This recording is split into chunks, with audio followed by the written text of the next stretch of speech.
आपका हुनर ही सबसे बड़ी ताकत है। एक राज्य में एक राजा रहता था। राजा बहुत ही अच्छा था। उसकी प्रजा उससे बहुत कुछ थी। राजा बाकी राजाओं की तरह तलवारबाजी और गुद्द सवारी में तो माहिर था ही, लेकिन उसके पास एक अनोखा हुनर भी था।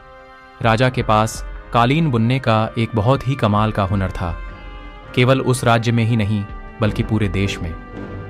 राजा जैसे कालीन कोई भी नहीं बुन सकता था।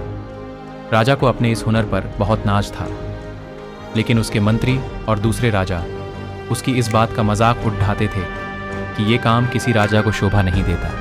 इसीलिए राजा ने कालीन बुनने का काम बंद कर दिया और ये फैसला लिया कि वो कभी कालीन नहीं बुनेगा।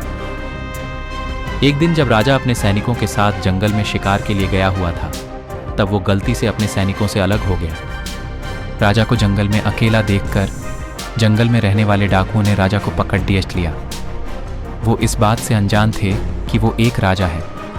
उन्होंने राजा की तलाशी ली, लेकिन उन्हें कुछ खास मिला नहीं, जिसके कारण उन्होंने राजा को मारने का निर्णय लिया।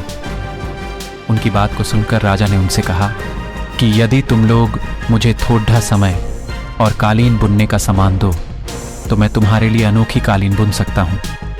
तुम चाहो तो इस राज्य के राजा को बेच सकते हो, जिसके बदले वो तुम्हें बहुत बड़ा इनाम देंगे। इनाम का नाम सुनकर सारे डाकू खुश हो गए। उन्होंने राजा को कालीन बुनने का सामान लाकर दिए। राजा ने उनके लिए कुछ कालीन बनाकर तैयार कर दी, जिस लेकर कुछ डाकू राजा के महल में उन कालीनों को बेचने के लिए गए। जैसे ही उन्होंने कालीन राजा के मंत्रियों और रानी को दिखाई तो वो समझ गए कि ये राजा ने ही बनाई है। उन्होंने उन डाकुओं को पकड़े लिया और उनसे राजा के ठिकाने का पता लगा लिया। फिर कुछ सिपाही गए और राजा को आज़ाद करा दिया गया। राजा की जान बच गई। राजा बहुत खुश हुआ। उसने सोच कि जिस हुनर को वो बेकार समझता था, आज उसी ने उसकी जान बचाई। कभी कभी हम दूसरों की बातों में आकर अपना हुनर बर्बाद कर देते हैं, जो कि बहुत कीमती होता है। काम कोई भी छोटा या बड़ा नहीं होता। यदि हम हर काम को पूरी मेहनत और ईमानदारी से करें तो हमें सफलता ज़रूर मिलती है।